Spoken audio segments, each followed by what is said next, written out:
My name is Jim Halbeisen, and we are conducting a podcast here at our annual meeting in Milan, Ohio. And I'm talking to Daniel Wolf, and Daniel is a rep for us. He uses our product, and he's from Wisconsin. So he's going to talk a little bit about his operation and how he implements the growers program in his operation. So wherever you want to start, Daniel, it's all yours. Yeah, I'm Daniel Wolf, and we were introduced to the growers, probably 2010, and played with it for several years, and become convinced it was a very good product. We could grow crops on a lot less inputs, we felt like, than conventional, and get better feed quality, and reproduction in the herd seemed to be better. We strive to foliar spray all our forages.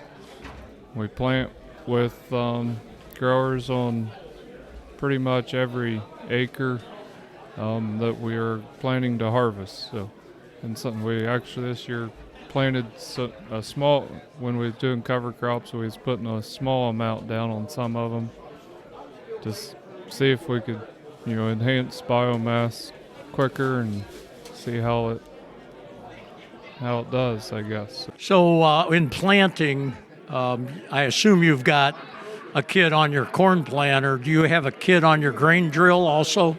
We do. Yeah.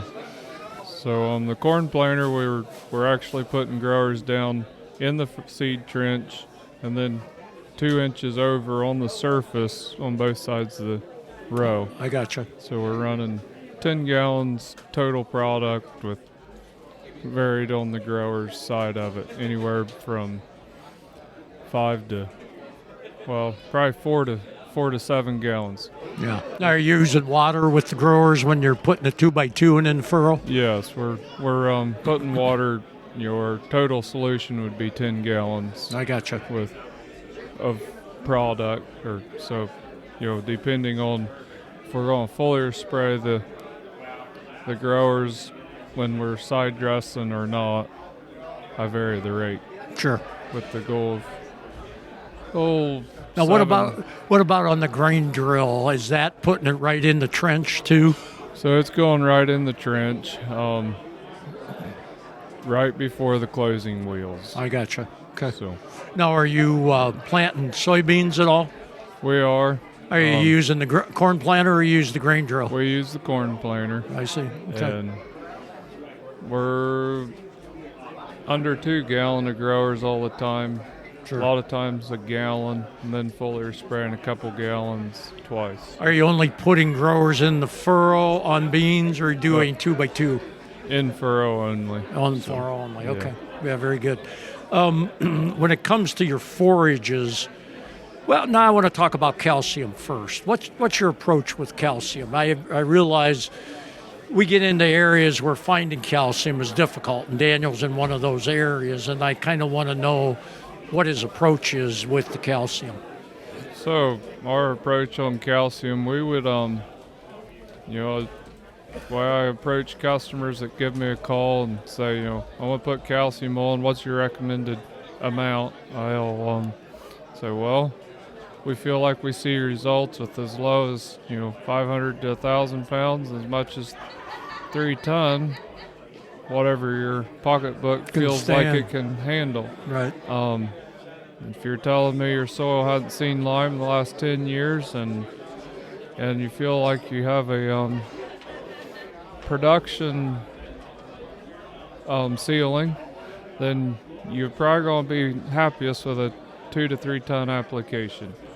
And some of the times I feel like you do that the first year, and then come back with a light rate of 400 or 500 pounds the following years. We feel like we're seeing an advantage, especially in our legumes, Sure. hay crops. Okay, I want to talk about when you apply lime, working it in. This, with our no-till guys, that gets to be kind of a subject. What's your approach when you put the lime on? Are you working it in, or do you put it on no-till ground also?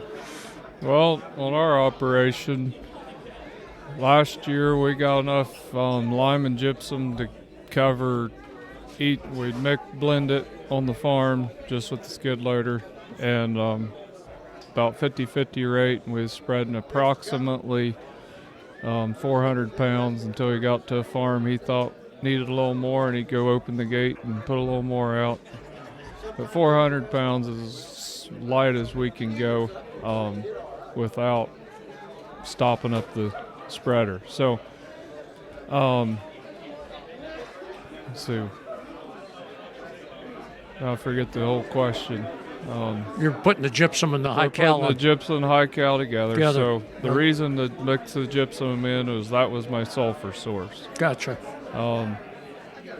And the calcium was the carrier to dumb that down. It's cheaper than just running all gypsum. Yeah, that's right. For our area. We have found guys in the south that have blended high cal, calcium carbonate, and gypsum, and have been very happy with that. So the synergy of that has been very good, and they're looking for a little bit of sulfur, but again, the high cal or the calcium carbonate's diluting that cost down a little bit. Yeah. And guys they've been pretty happy with it. So, the 2 to 3 ton application, they'll rack up north of $150 an acre real quick in our area due to logistics, but I've seen it pay for itself the first year. Sure.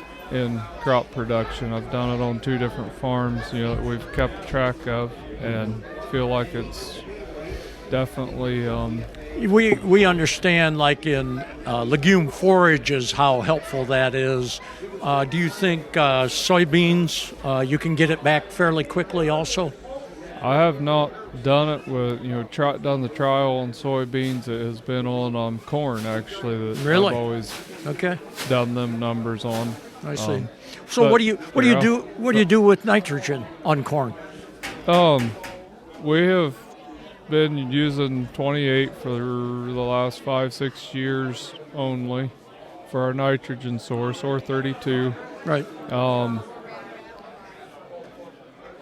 My goal, I take into account if it was legumes the year before, I take into account manure application, and then I add 28 to hit the 130-40 unit benchmark has been my approach.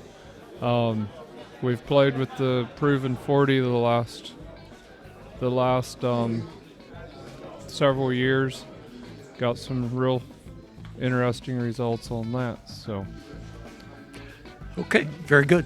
Thanks, Daniel. Appreciate it.